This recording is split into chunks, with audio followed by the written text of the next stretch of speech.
আসসালামু আলাইকুম বন্ধুরা, আশা করি সকলে ভালো আছেন। নতুন করে কিছু ধান কেনা হয়েছে। এই যে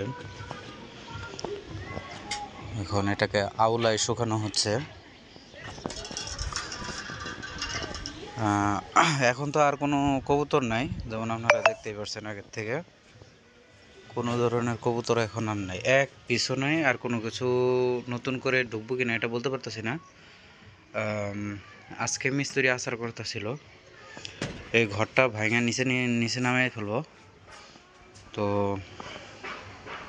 এই ঘরটা যদি নিচে নামাইয়া ফেলি, তো সেটা নতুন করে গরুর ঘর করার জন্য চিন্তা ভাবনা আছে। ওখানে আগামী মাসের ভিতরে গরু কেনার চিন্তা ভাবনা আছে।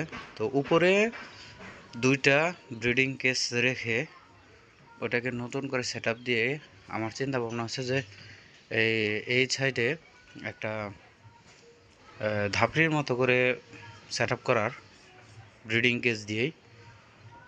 কেননা ব্রিডিং কেসের যদি পিছনের সাইডটা খুলে ফেলা হয় আর সামনের দিকের এই যেমন কেসগুলোর মধ্যে যদি করা হয়, তাহলে কিন্তু ভালো একটা বড় সাইজের ধাপড়ির মধ্যে দেখা যাবে। তো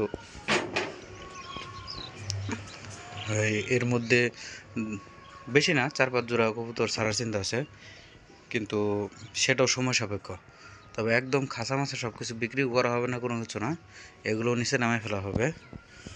তো যাই বলছিলাম, যে নতুন করে ধান কেনা হচ্ছে, 5 মণ ধান কেনা হয়েছে। এখানে 1-1.5 মণের মতো রোদে দেওয়া হয়েছে আওলা করার জন্য।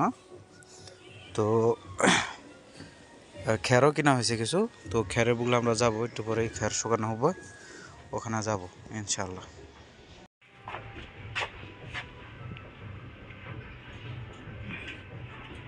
যা দাঁড়া রেসেস খেলে যা।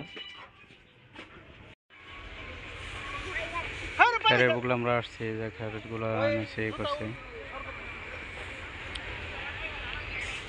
মেজবা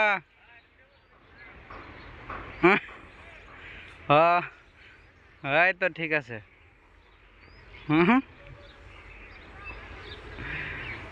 এটা কি তোমার স্টাইল?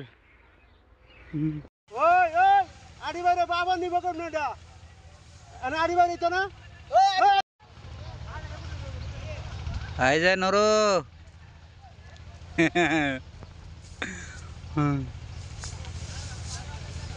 তাহলে ঘের তো আসিয়া দেবেন ছুরি।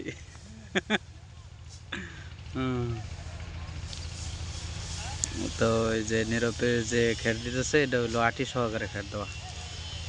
তো সবাই ভালো থাকবেন, বিদায় নিচ্ছি, আসসালামু আলাইকুম। আচ্ছা, 6,000 8,000 টাকা যে ধরো আমরা খের যদি কিনি, এক একটা আটি 10 টাকার উপরে পড়তেছে না?